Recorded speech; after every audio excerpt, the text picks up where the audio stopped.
I'm Ray Eppert, and this is Thoughts on Ministry. I've been in the ministry in some capacity, even in an informal sense, for, over 40 years. It's hard to believe with me looking so young. Hopefully you have a sense of humor. But anyway, but with that, there's things that we want to look at in regard to ministry. Today, what I'm wanting to talk about is, what did Jesus do? And when it comes to ministry, that's a really good question. It was very popular a while back. What would Jesus do? And that has some flaws to it, because at that point, what would Jesus do?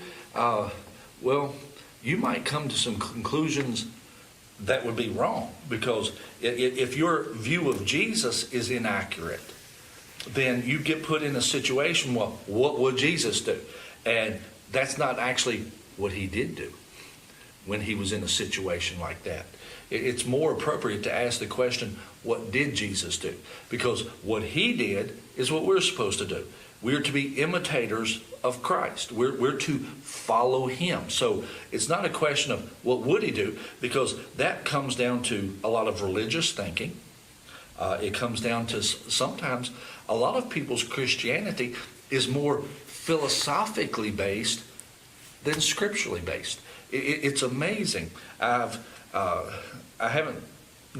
preached in a number of other churches and things like that, and it's amazing how frequently Bible studies in those churches comes down to, well, what do you think? This is what I think. What do you think? Well, my question is, what's the book say? What did God say?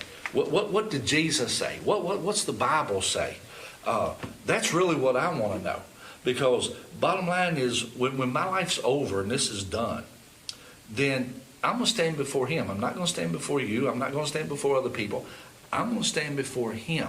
And at that point, it's not what I think. It's not what you think. It's what he thinks. That's what it all comes down to. It comes down to what he thinks at that point. So I want to know what he thinks. I want to know what he did do, because he told me to do what he did. I need to know those things. But so often, a lot of Bible studies comes in, well, what do you think? And all this kind of stuff.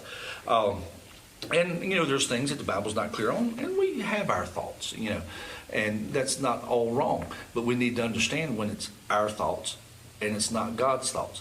One of the things that, little side note here, there was a minister for years, particularly on radio, J. Vernon McGee, and he had a Saturday question and answer program.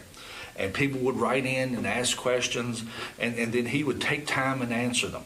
And I can remember I was at work, I was working in a lumber and hardware, I was a salesman, and it was a family-owned business, not my family, but a family-owned business, and they were believers, and so Christian radio was on.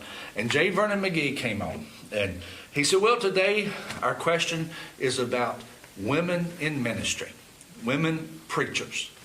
And I forget how long the program was. It was probably about a 15-minute program, I think.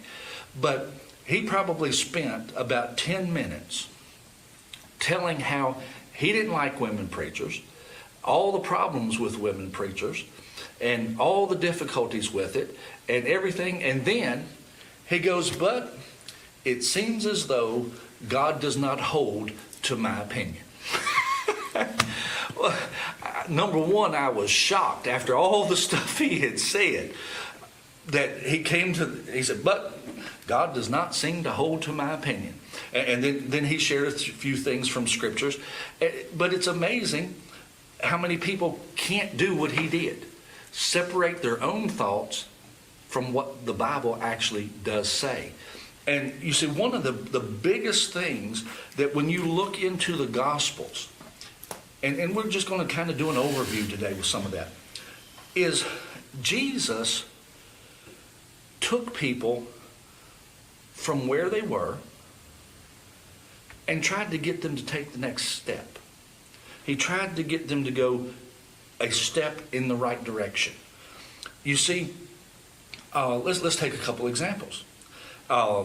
two that are very similar in nature and very kind of appropriate in our society today with what a lot of people are dealing with. And that is, you see the woman who was caught in adultery, caught in the very act, the Pharisees said. And at that point, they brought the woman to Jesus. Well, wonder why they didn't bring the man. He was doing the same thing she was doing. But with that, Jesus said, well, let him that's without sin cast the first stone. And then he started scribbling in the ground. I've heard some people say that he probably started writing women's names. And then this guy left, and that guy. And the Bible says that basically, eventually, they were all gone. And he asked the woman, he says, where are your accusers? And she says, they're not here. You see, Jesus was the only one without sin that could have cast a stone. He said, neither do I condemn you. Go your way, sin no more. Well, at that point, he gave her forgiveness, if you would. Now, let's contrast that with the woman at the well, where she came to Jesus, he asked her for water. She came to the well, and he asked her for water and so forth. And in the process, Jesus ends up telling her, he says, well, go get your husband and bring him back here. And she said, well, I don't really have a husband. And then Jesus said, well, you said the right thing. He said, because, you've been married 4 times, and the one you're with right now is not your husband. So she was living with a guy. She'd been married 4 times, 4 ex-husbands, and she was living with somebody. And he said, well, go get him, basically. Summarize it. It's not recorded there that he told her to go and sin no more. He was still ministering to her. She was coming to that place of truth and revelation. She was making steps.